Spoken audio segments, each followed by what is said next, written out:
Okay, so what I wanted to do now is try and just spend a little bit of time in trying to understand what life will be like in the millennium.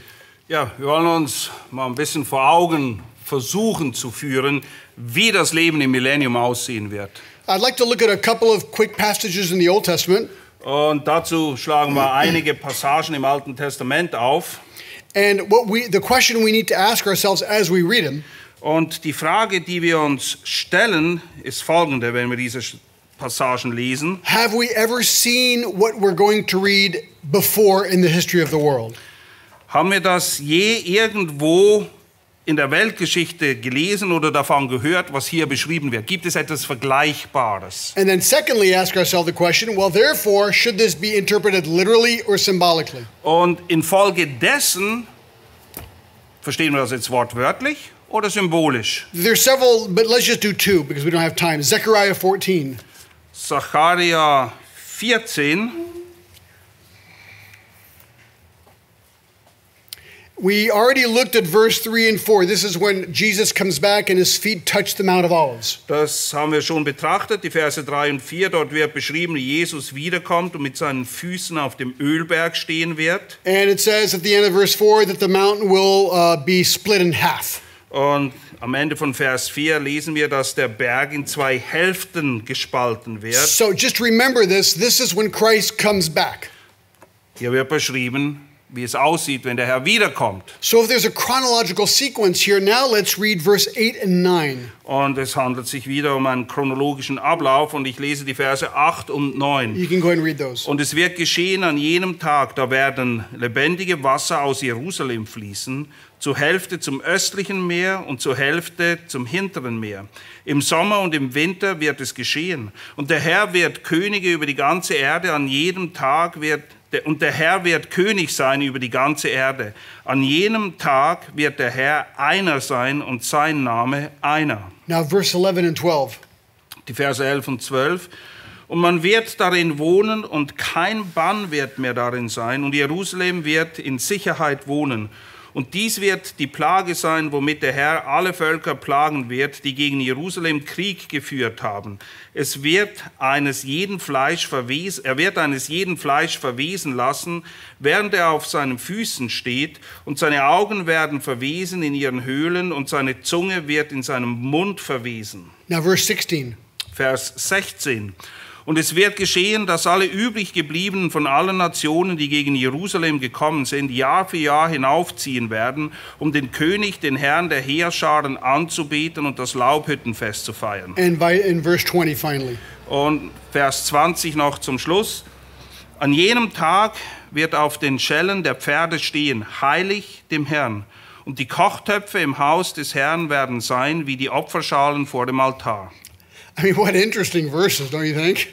Interessante Vergleiche, Beschreibungen hier, oder? What's interesting is there's a chronology here. Christ comes back, 3 and 4. Aber vergesst nicht, es ist chronologisch, Kapitel 3 und 4, der Herr kommt zurück. And then you have like a renewed understanding of Jerusalem and, horse bells with holy, holy, holy written on them. Und dann sehen wir, wie es jetzt nach der Wiederkunft des Herrn in Jerusalem aussehen wird. Unter anderem Pferde mit Schellen, wo heilig dem Herrn draufsteht, haben wir gerade gelesen. Go with me with Isaiah 11. Isaiah 11, this is a classic text.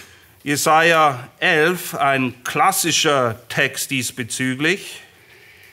And let's just read verse 6 through 9, just for time's sake. Die Verse 6 bis 9. Und der Wolf wird sich beim Lamm aufhalten und der Leopard bei Böcken lagern. Und das Kalb und der junge Löwe und das Mastvieh werden zusammen sein und ein kleiner Knabe wird sie treiben. Und Kuh und Bärin werden miteinander weiden, ihre Jungen zusammen lagern. Und der Löwe wird Stroh fressen wie das Rind. Und der Säugling wird spielen am Loch der Otter und das entwöhnte Kind seine Hand ausstrecken nach der Höhle der Wipper. Man wird weder Böses tun, noch Verderben anrichten auf einem ganzen heiligen Berg. Denn die Erde wird voll Erkenntnis sein, wie die Wasser den Meeresgrund bedecken. You read through verse 9? Ja. Yeah, now look at verse 1. Vers 1. Und ein Reis ist hervorgegangen aus dem Stumpf Isais, und ein Schössling aus seinen Wurzeln wird Frucht bringen. Yeah, so it's interesting. Again, verse 1 is obviously a prophecy about Christ. Vers 1 ist eine Prophezeiung hin auf Christus. And then you get these incredible verses on wolves and lambs and kids and serpents. I mean, it's like, whoa, Dann kommt diese Beschreibung, wie Wölfe mit Lämmern weiden, Kinder mit Schlangen spielen. So the question you have to ask yourself is, number one, have we ever seen this before anywhere in the world? Die Frage, die wir uns stellen müssen, haben wir irgendetwas Vergleichbares in dieser Welt je gesehen? My answer is no. Meine Antwort lautet nein. So, second question, is this going to happen someday? Meine Frage Nummer 2. Wird das eines Tages eintreffen? Third question, will it happen on earth?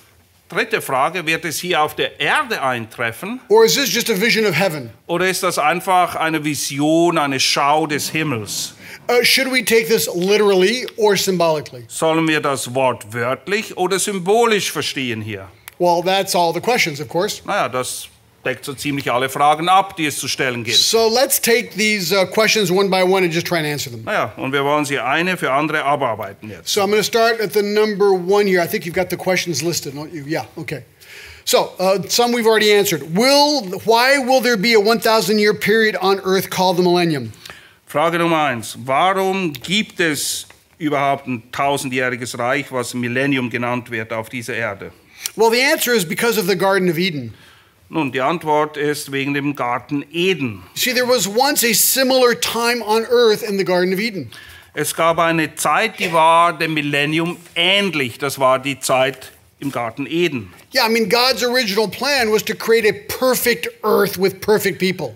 Gott beabsichtigte, eine vollkommene Erde zu schaffen, wo vollkommene Menschen drauf leben. And he did it by placing them in the Garden of Eden, and life was perfect there. Und er tat es, indem er Adam und Eva in den Garten Eden setzte. Und das Leben war vollkommen. No sin, there was peace and rest. Keine Sünde, es war Frieden, es herrschte Ruhe. No war, no terrorism. Keine Kriege, kein Terrorismus. No disease, no poverty, no pain. Keine Seuchen, keine Armut, keine Schmerzen und Leid. No famine, no earthquakes, etc. Es gab keine Hungersnöte, keine Erdbeben, nichts von dem allen. And Adam and Eve could just talk to God like you and I are talking. Und Adam und Eva, sie konnten direkt mit Gott reden, so wie wir miteinander reden. But then Satan came in and sin came in.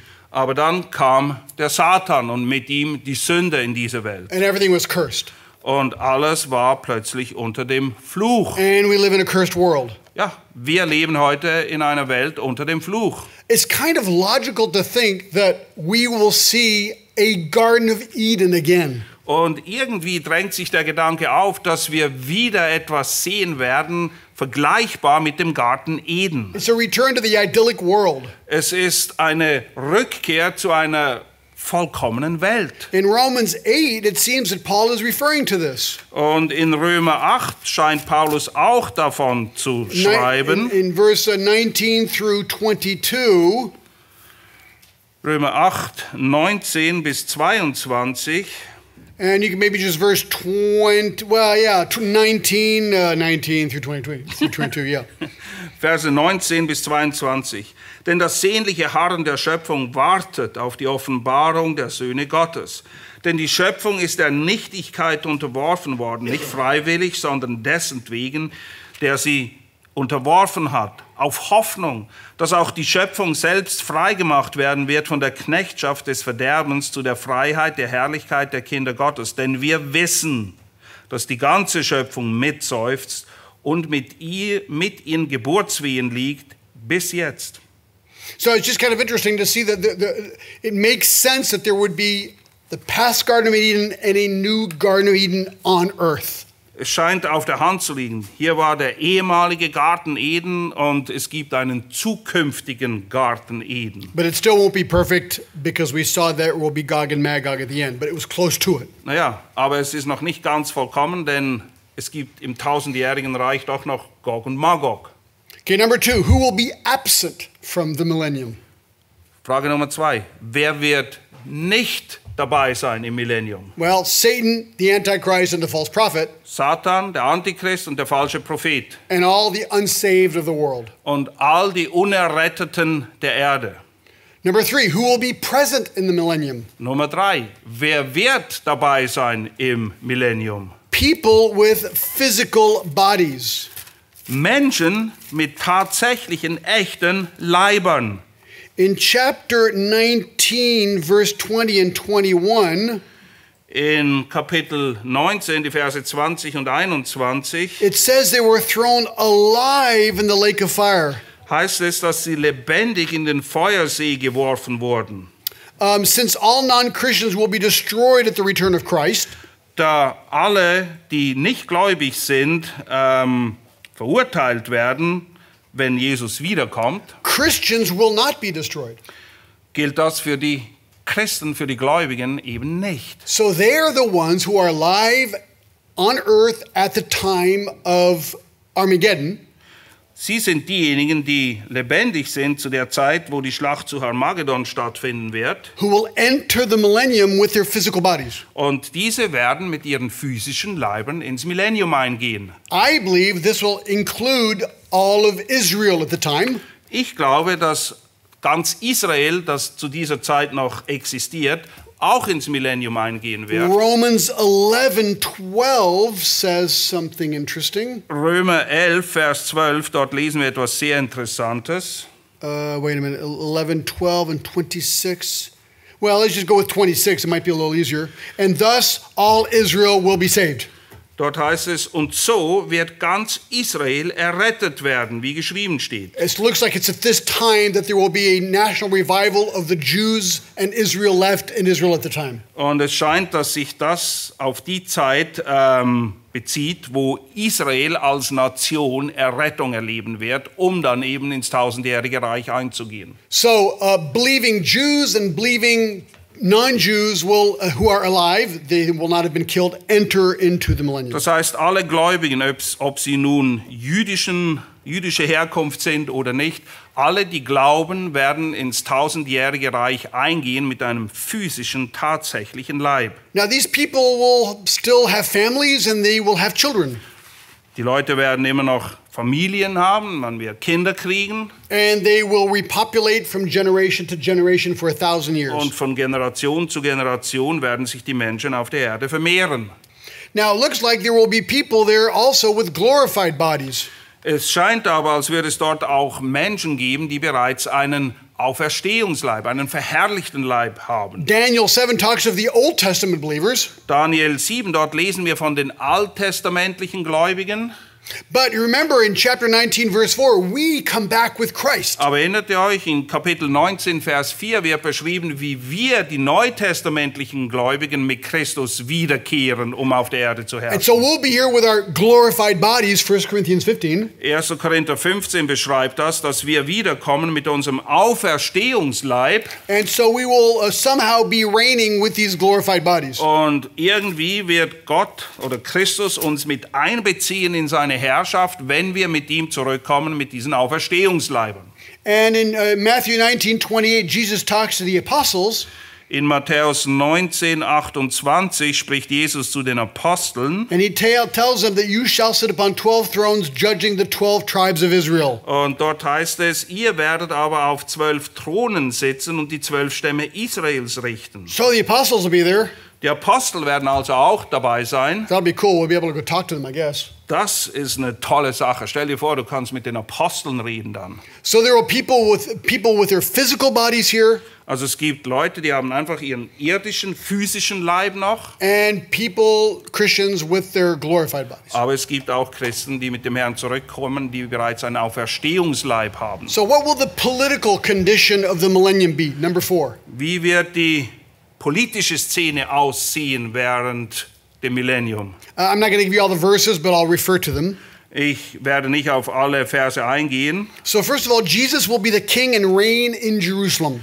Das Erste, was wir festhalten, Jesus wird König sein und in Jerusalem regieren. Ezekiel 43:7. Hesekiel We're not going to read it. 43,7 And Zechariah 8:3. und Sacharja 8, Vers 3. He will reign over all the earth. Psalm 2. Psalm 2, er wird über die gesamte Erde herrschen. He will have power over all the earth. Isaiah 11. Jesaja 11, er hat Macht über die ganze Erde. Isaiah 4 has an interesting little detail. Und in Jesaja 4 finden wir ein sehr interessantes Detail. 2 through 6. Die Verse 2 bis 6. It's a little long. Let's see here. I read fast. Huh? I read them fast. I'm trying to read fast. No. Yeah, well, it doesn't matter. I'll just say this. There seems to be that there will be a column of fire and smoke. Es scheint so, dass es dort eine Rauch- und Feuersäule geben wird. Isaiah 4, 2 through 6. You can just go look it up. Wir lesen das in Jesaja 4, die Verse 2 bis 6. We will reign with him. Wir werden mit ihm regieren. That's what chapter 20, verse 4 actually says. Das lesen wir in Offenbarung 20, Vers 4. Question number 5. What will the physical conditions of the millennium be like? Wie sind die physischen Begebenheiten im Millennium? So we've got to look at the millennium as kind of a normal life on earth. Wir können uns das so ein bisschen vorstellen, naja, so wie das Leben, das wir kennen hier auf Erden. At least normal structures of society. Zumindest normale oder bekannte Strukturen in der Gesellschaft, mit denen wir vertraut sind. People will eat. Die Leute werden essen, They will sleep. sie werden schlafen, They will earn a living by work. sie werden arbeiten und Geld verdienen, They'll marry and have children. sie werden heiraten und Kinder kriegen, They'll die, though their lives will probably be much longer. sie werden sterben, obwohl ihre Lebenserwartung viel höher sein wird. There will be cities and farms, Es gibt Städte und es gibt Bauernhöfe, schools and industries, es gibt Schulen, es wird Industrie geben, stores. es gibt Läden, There'll probably be smartphones.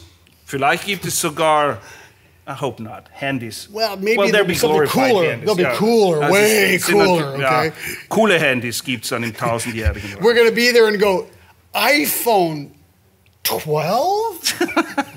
Ja, wir werden auf das What's iPhone that? 12 runterschauen. Was ist denn das für ein alter Knochen? You know, will there be internet?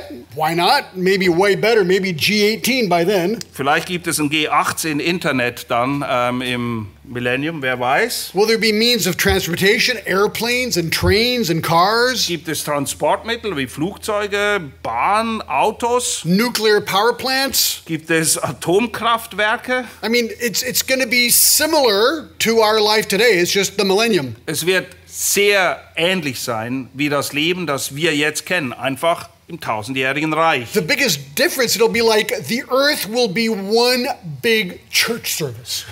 Der große Unterschied ist, die ganze Welt ist quasi eine große Gemeinde, die Gottesdienst So feiert. much so that on the bells of the horses it will say, Holy to the Lord. Es ist so heilig, dass sogar die Pferde Schellen tragen, wo drauf steht, heilig dem Herrn. So everything will be pointed to Christ who's in Jerusalem. Der ganze Fokus wird im Millennium auf Christus allein ausgerichtet sein. Now here's an interesting question. Hier ist eine weitere interessante Frage. We as if this doesn't happen soon, okay? If we are there living in glorified bodies, Falls der Herr nicht bald kommt oder verzögert oder wie auch immer, gehen wir davon aus, wir sind mit dabei und haben einen verherrlichten Auferstehungsleib. where will we live? Wo werden wir leben? Okay, it's a very complicated answer, and I'll tell you why. Die Antwort ist ziemlich kompliziert und ihr werdet gleich sehen, warum. Because the Bible doesn't tell us. Weil die Bibel nichts darüber sagt. However, we can try and think through this. Nichtsdestotrotz wollen wir uns Zeit nehmen, darüber nachzudenken. Could we live on the earth in glorified bodies with people who don't have glorified bodies? Ist es möglich, dass wir mit unseren verherrlichten Auferstehungsleiben hier auf Erde wohnen, zusammen mit den Menschen, die eben noch nicht einen Auferstehungsleib bekommen haben? Well, we know the answer to that question. It's yes. Die Antwort, ja, klar. Because Jesus did that for 40 days when he had a glorified body. Jesus lebte nach seiner Auferstehung 40 Tage mit seinem Auferstehungsleib hier auf der Erde, mitten unter den Jüngern. He even drank and he ate with them who had natural bodies. Er hat auch mit seinen Jüngern gegessen und getrunken. In Matthew 27, when he resurrected, it says that many people resurrected with him. In Matthäus 27 when he died. lesen wir, dass als er am Kreuz gestorben ist, viele aus den Gräbern auferstanden sind. And they entered Jerusalem and appeared to many people. It says that Und in sie Matthew sind nach 27. Jerusalem gegangen und vielen erschienen. Now, we know we'll not be married. Nun, wir wissen, wir werden nicht verheiratet sein. We won't be able to die. Wir werden nicht mehr in der Lage sein zu sterben. Jesus said we'll kind of be like angels in that sense. Jesus vergleicht uns in einer Art und Weise mit den Engeln. But we could very well live with people who don't have glorified bodies. Aber es ist kein Problem, unter den Menschen zu wohnen, die noch keinen Auferstehungsleib haben. But is there a specific place where we might live? This is a second option.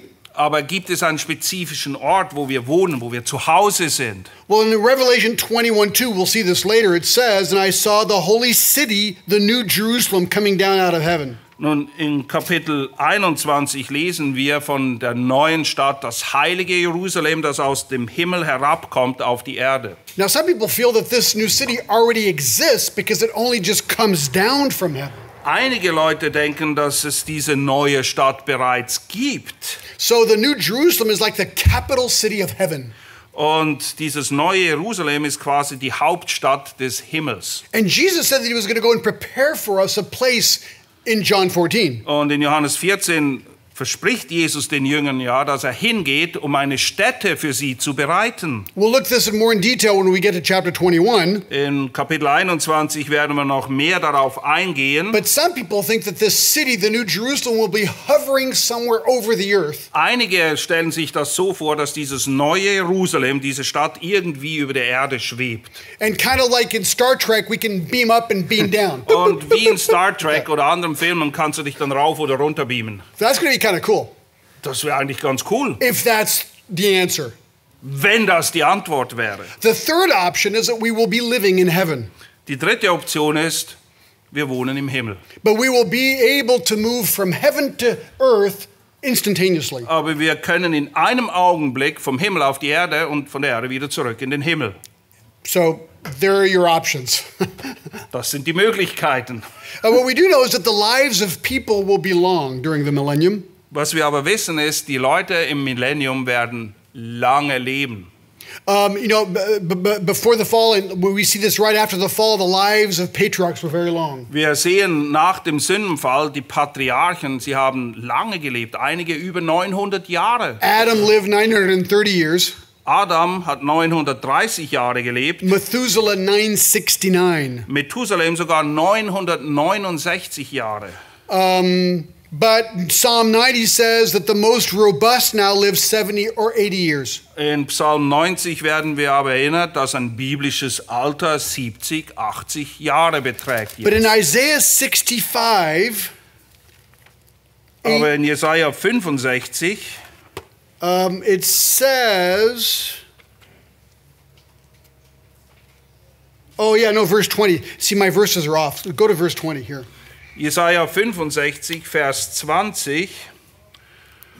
Und dort wird kein Säugling von einigen Tagen und kein Greis mehr sein, der seine Tage nicht erfüllte. Denn der Jüngling wird als 100-Jähriger sterben und der Sünder als 100-Jähriger verflucht werden. And in Zechariah 8 it says that old men and old women shall sit in the streets of Jerusalem. Und in Sacharja 8 lesen wir, dass in Jerusalem viele alte Frauen und alte Männer And it sitzen talks about the werden. great numbers of their days. Und dort wird von einer großen Anzahl ihrer Tage gesprochen. So that would make sense. It's kind of a return to the Garden of Eden, longer lives. Naja, das ergibt ja auch Sinn. Es ist quasi eine Rückkehr zu den Zuständen, wie es im Garten Eden herrschen. Und naja, die Leute lebten lange. Number 6, what will be the social conditions in the millennium? Nummer 6, wie wird das Sozialgefüge sein im Millennium? Well, first of all, justice will be perfect. Erstens, es wird vollkommene Gerechtigkeit herrschen. Jeremiah 23:5. Jeremia 23, Vers 5. Peace will reign. Frieden wird herrschen. Isaiah 2:1-5. Jesaja 2, 1 bis 5. It says there will be no more weapons, Es gibt keine Waffen mehr, no more swords, and no more wars. keine Schwerter, kein Krieg. Micah 4:3. Micha 4, Vers 3. Loyalty will reign. Treue, Zuverlässigkeit wird regieren. Zechariah 8:1-3. Sacharja 8, 1 bis 3. It says Jerusalem shall be called a faithful city. Jerusalem wird die treue Stadt genannt. Children will play in peace. That sounds kind of nice. Wow, Selbst die Kinder werden nicht mehr miteinander streiten. Das ist ein toller Gedanke. Zechariah 8:4. Sacharja 8,4. Animals will be docile, will be nice. Die Tiere werden nett sein. Never heard that. Docile. Yeah, docile, docile. Gefügig. Ach klar, dockere, klar, danke. Is it klar? Ja, Okay, alles great. klar, danke. Okay, alles klar. Okay. Yeah, so we read this in Isaiah 11. Jesaja 11 haben wir davon gelesen. So is that really going to be true? I mean, can a child play with a deadly snake that won't be deadly anymore? Wirklich? Naja, ein Kind kann mit einer tödlichen Schlange spielen, weil die Schlange nicht mehr tödlich ist. Well, again, when you consider the Garden of Eden and the millennium, it sounds like that would make sense. Und wenn du, wie gesagt, den Garten Eden mit dem Millennium vergleichst, naja, das ergibt doch irgendwie Sinn, oder? Material, number 6, these are still the conditions. Material prosperity will spread. Wie sieht es mit Wohlstand aus? Er wird sich ausbreiten, es wird den Leuten gut gehen. Isaiah 65, 21 to 23. Jesaja 65, 21 bis 23. I mean, Adam and Eve were in this lush garden. Everything was provided. Dann stell dir vor, Adam und Eva, sie waren im Paradies. Alles, was sie wollten, war da und mehr als genug davon. The earth will become paradisiac. Und es werden paradiesische Zustände wieder herrschen im I Millennium. think I just made up an American word. That's okay. That's okay. It sounded pretty good. Nature will be free of curse. Auch die Schöpfung, die Natur wird befreit vom Fluch We sein. read that earlier in Romans 8. Wir haben das in Römer 8 gelesen. Isaiah 35 suggests that food will be abundant. In Jesaja 53 sehen wir, dass es mehr als genug zu essen geben wird. And actually, Ezekiel 47, 7 through 12 Und in Hesekiel 47, 7 bis 12 heißt es, suggests that the Dead Sea will come back to life. dass sogar im Toten Meer Leben sein wird. And Isaiah 33, 24 suggests that disease will be abolished. Und in Jesaja lesen wir davon, dass es keine Schmerzen, keine Krankheit, keine Seuchen mehr geben wird. So we went really fast, but that is kind of what it says. Naja, das war jetzt im Eiltempo, aber so können wir uns das vorstellen im Millennium. Number 7, what will the spiritual conditions of the millennium be? Wie ist der geistliche Zustand der Menschen im Millennium? The worship center will be in Jerusalem. Naja, der Hauptgottesdienst, der wird in Jerusalem stattfinden. That's Micah 4. Das lesen wir in Micha Kapitel 4. This is cool. The earth will be filled with the knowledge of God. Das wird dort so beschrieben, dass die Erde voll der Erkenntnis Gottes sein wird. Isaiah 11:9 says this. You In can. Jesaja 11, Vers 9 heißt es, For the earth shall be filled with the knowledge of the Lord, die Erde wird voll sein der Erkenntnis Gottes, as the bottom of the sea so wie der Grund des Meeres is filled with the water that covers it. mit Wasser bedeckt ist. That's a great picture. Was für ein großartiger Vergleich. It's not like today where you have to just kind of go around town and figure out where you might find a church. Es ist nicht so wie heute, wo du nach einer guten Gemeinde suchen musst, bis du endlich eine findest. Thank God we have Google to be able to find churches. Na, zum Glück gibt's Google, um Gemeinden zu finden. In those days, I mean, it'll be everywhere, the knowledge of the Lord. Aber im Millennium wird die Erkenntnis Gottes überall sein. Du musst nicht danach suchen. There will be a new temple in Jerusalem. Und in Jerusalem wird es auch einen neuen Tempel geben. Ezekiel 40 to 48. Hesekiel 40 bis 48 spricht davon. Now, this is a real controversial, it's a big debated question about this temple. Naja, unter den Theologen wird heftig debattiert, was es mit diesem Tempel auf sich hat. So, if you read Ezekiel 40 to 48, it is clear that it's a temple. Naja, aber wenn du Hesekiel 40 bis 48 liest, ist es offensichtlich, da ist ein Tempel. I mean, we're talking 9 chapters of detailed description of this temple. 9 Kapitel, die detailliert beschreiben, wie der Tempel sein wird. And so the pros, the real theologians, they've compared that temple with all the other temples that have ever been built. Naja, und die Experten, die richtigen Experten, haben alles, was da beschrieben ist, verglichen mit den Tempeln, die sie kennen. The conclusion is formal. Und hier ist die offizielle Schlussfolgerung. The temple in Ezekiel 40 has never been built. Der Tempel aus Hesekiel 40 wurde bis jetzt noch nie gebaut. Er existierte noch nicht. No one knows, it's never existed. Er existiert nicht. In der Geschichte kennt man keinen Tempel, der dem entspricht, was dort beschrieben ist. So what's the conclusion? Schlussfolgerung, 4 options. 4 Möglichkeiten. First of all, the temple is a symbol of heaven. Der Tempel ist ein Symbol für den Himmel. Answer, hard to imagine a symbol when you've got all the measurements for 9 chapters. Ein bisschen schwierig. Wieso ein Symbol, das so genau abgemessen ist? Alles wird ins Detail beschrieben. Second option, Option Nummer 2. it's a literal temple that will be built someday later. Es ist ein tatsächlicher Tempel, der irgendwann in der Zukunft gebaut werden wird. Okay, the question is when? Naja, Schlüsselfrage. Wann? So this is where the premillennials conclude this would be a millennial temple. Naja, die eine prämillennialistische Sicht vertreten, sagen, naja, klar, hier, Millennium. Third option, this description is the ideal temple that the Jews would have liked to build but never did. Option Nummer 3. Hier wird der ideale Tempel beschrieben, den die Juden alle gern gebaut hätten, aber sie haben es leider nie gepackt. And the fourth option is that the temple symbolizes spiritual blessings to the church. Und die 4. Option, der Tempel steht für geistliche Segnungen, deren die Gemeinde in den Genuss kommt.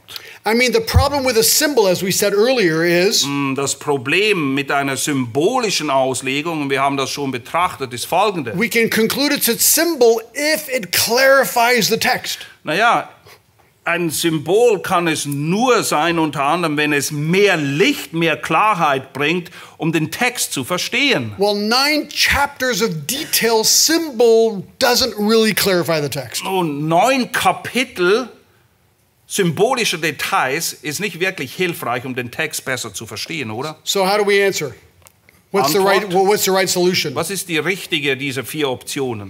Well, the way I've answered is that I think it's a real temple Nun, in the millennium. Ich denke, es ist ein tatsächlicher Tempel im Millennium. The sacrifices will actually be reinstated. Ezekiel 42 says so. Und Hesekiel 42 sagt, dass in diesem Tempel auch wieder Opfer dargebracht werden. But people say, no, that's impossible. I mean, Christ already died for us. Why could there be sacrifices again? Aber die Leute sagen, nein, das kann doch nicht sein. Christus ist doch das Opfer, das Lamm, das für uns gestorben ist. Es kann nicht sein, dass neue Opfer nötig sind. Well, the answer that could make sense is Eine Antwort, die Sinn ergeben könnte, lautet, no different than communion when we take communion at church. es ist ähnlich wie das, was wir machen, wenn wir das Mahl des Herrn feiern in der Gemeinde. Christ has already died, and yet we use bread and wine as a symbol of his death that already Christus happened. ist bereits gestorben, aber das Brot und den Wein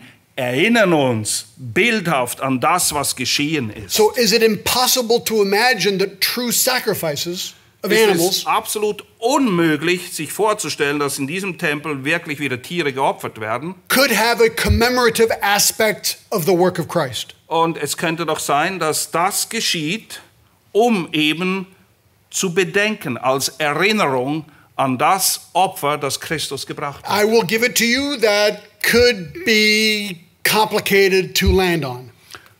Zugegeben, es ist ein bisschen schwierig, da definitiv irgendwo zu landen in dieser Frage. One thing's for sure, Eins aber ist sicher, I will not die on that mountain. das ist nicht eine Schlacht, in der die ich ziehe, um mein Leben zu verlieren. My Okay? real answer is that I really am not sure, okay? Ich muss euch sagen, ich bin selbst noch nicht ganz gelandet in But I dieser kind of Frage. land on that one because it does make sense. Aber ich tendiere definitiv dorthin, dass es Opfer sind in Erinnerung an das, was Jesus getan hat in seinem Opfertod. And last point, how will the millennium end? Letzte Frage, wie sieht das Ende des Millenniums aus? So we do know that sin will be possible during the millennium as the generations go forward. Wir wissen, dass es noch möglich ist, im Millennium zu sündigen.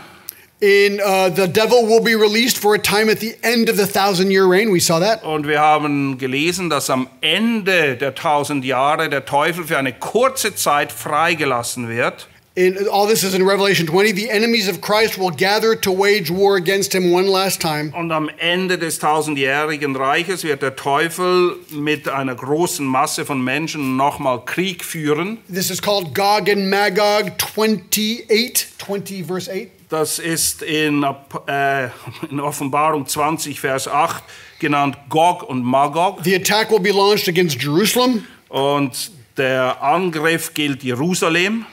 And the really cool verse of chapter 20, verse 9. Und dann haben wir diesen echt coolen Vers in Kapitel 20, Vers 9. The last sentence says, and fire came down from heaven and devoured them. Vor allem das Ende, weil das ist ihr Ende. Feuer kam von Gott aus dem Himmel herab und verzehrte sie. Phew, done. Ende der Geschichte. And devil, Antichrist, false prophet, verse 10, sent to hell. Der Teufel, der Antichrist, das Tier, sie werden alle in die Hölle geworfen. And that will be the end of the millennium. Und das wird das Ende sein des Millenniums. And that leads to the great white throne judgment. Und darauf folgt das Gericht vor dem großen weißen Thron Gottes.